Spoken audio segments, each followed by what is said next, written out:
Edição das 6 de volta para falar sobre eleições municipais. O segundo turno é domingo agora, depois de amanhã. Só que acredite, ainda tem candidato que depende de uma decisão da Justiça Eleitoral para ser eleito. Vou falar sobre isso com Murilo Salviano, que está por dentro desses detalhes. Murilo, boa tarde para você. Que história é essa? A pessoa é candidato, mas ainda não foi liberado pela Justiça. Exatamente. Vou explicar, Leilane. É o seguinte, cerca de 5.300 candidatos, eles apresentaram algum tipo de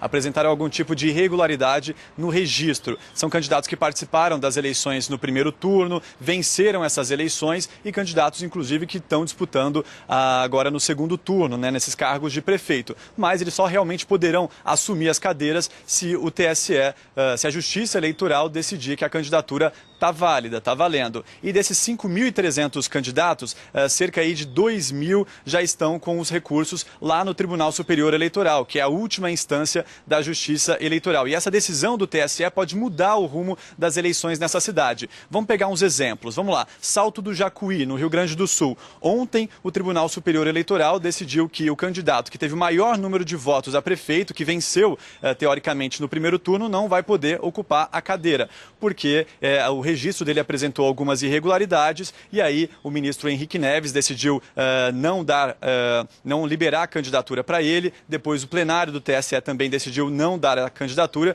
e agora fica em definição. O que acontece agora com a prefeitura de Salto do Jacuí, lá no Rio Grande do Sul? O segundo candidato assume ou vão ter novas eleições? Pelas novas regras, tem que ter novas eleições, mas, de acordo com o ministro aí que eu conversei do Tribunal Superior Eleitoral, pode ser, como é uma situação inédita, são novas regras aí que estão nessas eleições de 2016, pode acontecer desses candidatos, do candidato que pegou o segundo lugar, entrar com recurso e aí o Tribunal Superior Eleitoral decidir que ele então assume. Então, na verdade, uma situação indefinida, inédita, que vai ter que ser decidida pelo Tribunal Superior Eleitoral.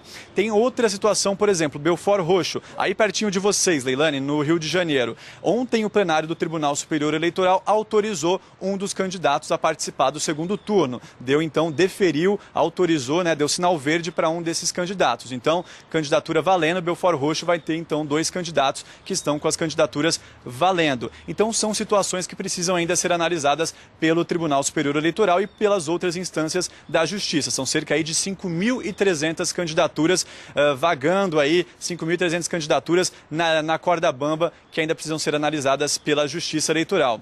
Eu conversei com o ministro Henrique Neves, do Tribunal Superior Eleitoral. Ele me disse que essa situação de tanta candidatura indefinida entre um turno e outro é porque na reforma política eles diminuíram o prazo do registro de candidaturas, eles aumentaram o prazo e, na verdade, acabaram atrapalhando a Justiça Eleitoral, porque acabou jogando esse prazo para a Justiça Eleitoral analisar os recursos para muito próximo das eleições. Então, com isso, essas candidaturas então ficam indefinidas e a situação é bastante preocupante em algumas cidades, né? Pode ser que os eleitores votem num candidato, mas ele não possa assumir. O próprio Henrique Neves tem conversado com outros ministros do Tribunal Superior Eleitoral, chegou inclusive a conversar com o presidente do TSE, Gilmar Mendes, a criar alguns artifícios para evitar essa situação, como, por exemplo, criar um pré-registro. Pessoas que sabem que vão se candidatar, vão ser candidatos aí nas eleições, eles fazem um pré-registro no início do ano e aí a Justiça Eleitoral analisa a situação deles e os partidos também já ficam sabendo se o candidato vai ou não poder assumir o cargo caso seja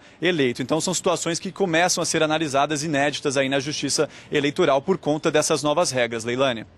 Mas é impressionante, Murilo, mais de 5.000 candidaturas aí na corda bamba é muita coisa. Obrigada por você ter trazido esses detalhes aí, essas explicações. Obrigada.